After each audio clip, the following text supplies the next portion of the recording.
Olá, muito boa noite para você. Seja bem-vindo ao Jornal da Record. Supremo autoriza perícia da Polícia Federal em vídeo de reunião de Moro com Bolsonaro. A partir de sexta, São Paulo vai testar para coronavírus, inclusive pessoas que não têm sintomas. E no Rio de Janeiro, respiradores importados da China chegam durante a madrugada. Agora, no Jornal da Record.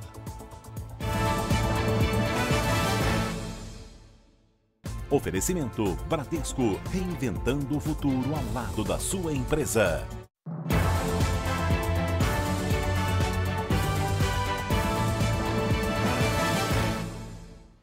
O ministro Celso de Mello, do Supremo Tribunal Federal, autorizou uma perícia no vídeo da reunião em que Sérgio Moro alega uma tentativa de interferência do presidente Jair Bolsonaro na Polícia Federal.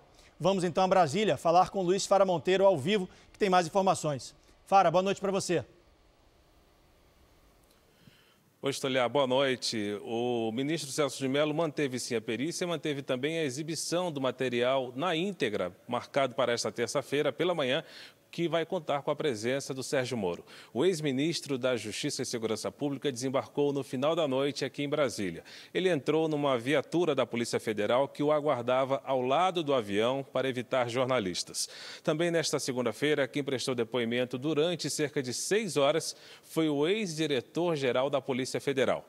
O delegado Maurício Valeixo afirmou que Jair Bolsonaro nunca solicitou informações de inquéritos em andamento. Ele explicou também que desde que passou a acompanhar o ex-ministro Sérgio Moro nas audiências semanais com o presidente da República a partir de agosto do ano passado, os assuntos normalmente tratados eram sobre ameaças contra o presidente nas redes sociais e assuntos também relacionados à própria pasta, ao Ministério da Saúde. Mas Valeixo disse ainda que o presidente queria alguém no comando da Polícia Federal com quem tivesse mais afinidade do que ele, Valeixo. No início da tarde desta terça-feira, serão ouvidos pela corporação no Palácio do Planalto os ministros Luiz Eduardo Ramos, da Secretaria de Governo, Augusto Heleno, do Gabinete de Segurança Institucional e Walter Braga Neto, ministro da Casa Civil. Os 3 generais foram citados por Sérgio Moro como testemunhas nas supostas tentativas de interferência de Bolsonaro na Polícia Federal. Leandro Stoliar. Tá certo, Fara. Obrigado. Boa noite, bom descanso para você. Vamos agora atualizar os números do coronavírus no Brasil, aqui no nosso telão. Nesse momento, o país tem 168.331 casos confirmados e mais de 11 mil mortes, 11.519. Mas, por outro lado, já tem bastante gente recuperada, são 67.384 curados. O segundo telão, São Paulo é o estado com mais casos, continua sendo, com 46.131 casos confirmados e 3.743 mortes, seguido pelo Rio de Janeiro, com 17.939 casos e 1.770 mortes. Os dados são do Ministério da Saúde. E a partir de sexta-feira, São Paulo vai fazer testes para coronavírus, mesmo em quem não tem sintoma. O Jairo Bastos tem os detalhes ao vivo aqui de São Paulo. Jairo, boa noite para você. Olá, Leandro, boa noite para você, boa noite a todos. Numa primeira fase, serão aplicados 1 milhão de exames rápidos. Esses testes rápidos são capazes de identificar aproximadamente em 15 minutos a presença de anticorpos do vírus no sangue. O método será usado em pessoas que tiveram contato com pacientes positivos para o coronavírus, mas permanecem assintomáticas por mais de 14 dias. Ainda poderão fazer o teste os profissionais das áreas da saúde e da segurança pública, presidiários e doadores de sangue.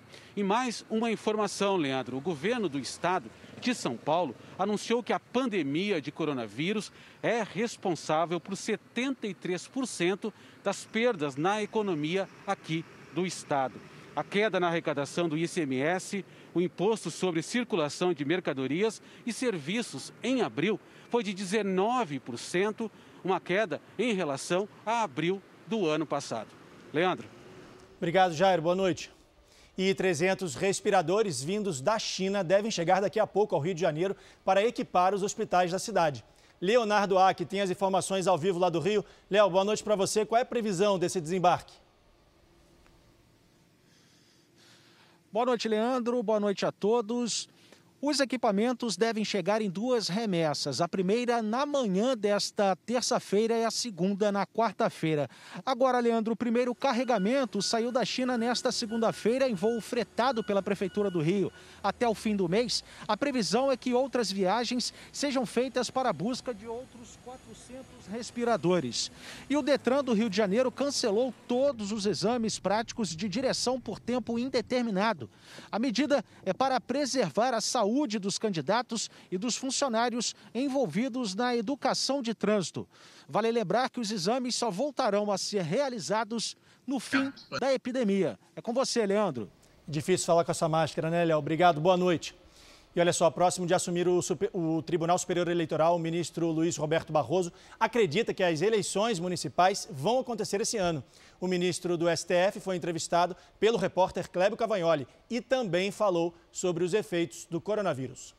A pandemia trouxe para o mundo uma crise que tem diferentes dimensões. Tem uma dimensão sanitária, uma dimensão econômica, uma dimensão social, uma dimensão fiscal, tem implicações políticas, tem implicações eleitorais. O mundo está se deparando com uma situação totalmente inusual. E, evidentemente, esta situação traz tensão para a sociedade, traz tensão para as instituições e, em alguma medida, trouxe tensão para as instituições políticas e para os poderes, inclusive porque o Brasil é um país em que quase tudo termina sendo judicializado. A crise traz realmente pressões nas relações do presidente com o Congresso, do presidente com o Supremo. Eu vejo com naturalidade esse tipo de tensão dentro de uma democracia vivendo um momento complexo. Agora, ministro, a democracia tem sido colocada à prova por meio justamente desses pedidos de fechamento do Supremo ou do Congresso. O senhor acredita que nós estamos vivendo realmente esse momento de risco para a democracia? Eu, pessoalmente, não penso assim. Realmente houve algumas manifestações privadas no sentido de fechamento do Congresso ou de fechamento do Supremo ou de contrariedade em relação a decisões do Congresso e do Supremo. Eu preciso dizer que eu vejo isso com naturalidade. Eu venho de uma geração que se opôs ao regime militar e à falta de liberdade de manifestação. E agora, Clébio, eu sou um juiz. Juiz, portanto, não tem lado. E acho que as manifestações não violentas fazem parte da democracia e da liberdade de expressão, por menos que eu concorde com elas. E, portanto, manifestantes privados pedirem coisas antidemocráticas, eu lamento, mas acho que faz parte da democracia.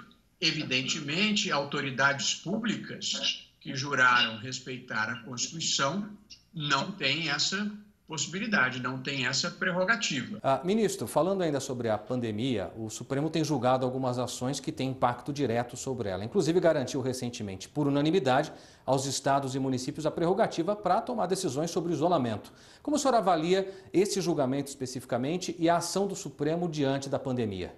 Olha, essa decisão sobre a competência comum da União dos Estados e Municípios para enfrentar a pandemia, essa foi uma decisão relativamente fácil. Não tão complexa quanto as decisões sobre a nomeação do diretor-geral da Polícia Federal ou sobre a suspensão da execução da expulsão dos venezuelanos, que essas foram decisões na fronteira entre o direito e a política que poderão se legitimar pelos argumentos apresentados. Mas esta questão da competência da União dos Estados e dos municípios está claramente posta na Constituição. Um dos dilemas que nós vamos enfrentar por conta dessa pandemia é também a realização das eleições municipais agora de outubro. O ministro Luiz Roberto Barroso, como presidente eleito do tribunal, vai ter de decidir se haverá possibilidade ou não de realizar essas eleições. Ministro, diante dos números da pandemia, como é que o senhor trabalha? Qual é a possibilidade que está diante hoje do TSE? Realizar as eleições de outubro ou adiar? Bom, o meu desejo é nós podermos realizar as eleições sem qualquer tipo de adiamento.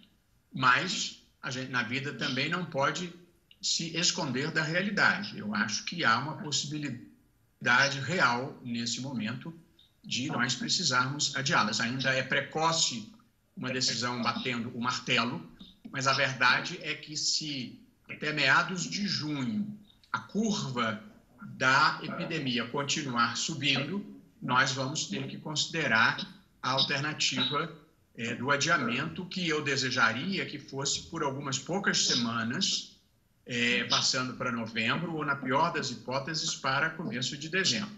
A decisão de adiamento é uma decisão do Congresso Nacional, porque isso exige uma emenda à Constituição, e assim que eu tomar posse, eu pretendo estabelecer uma interlocução permanente com o presidente da Câmara e com o presidente do Senado, levando a eles os elementos técnicos do TSE e ouvindo as ponderações políticas deles, para, em conjunto, construirmos uma data possível ou uma solução que preveja o adiamento pelo período mínimo inevitável.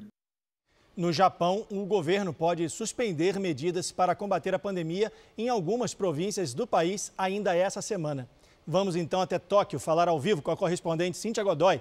Cíntia, boa tarde para você aí no Japão. Boa noite, Leandro. Pois é, são regiões com poucos casos, o que possibilitaria a reabertura de setores da economia. Já que em Tóquio, o estado de emergência deve ser mantido até o final do mês, mesmo com uma queda no número de infecções. Foram 15 nesta segunda-feira. É o 6º dia consecutivo com menos de 50 casos. A ideia é aumentar a quantidade de testes. Inclusive, um estádio de futebol será usado para realizar exames de coronavírus. Na China, a preocupação é com uma segunda onda de contaminação. São pelo menos 14 novos casos na cidade de Xulan, que foi reclassificada como de alto risco. O governo chinês mandou uma equipe de especialistas à cidade para investigar a situação. Leandro. Obrigado, Cíntia. Boa tarde para você. E chega ao fim essa edição do Jornal da Record. Outras informações você acompanha no Fala Brasil às 8h45 da manhã. Boa noite e a gente se vê.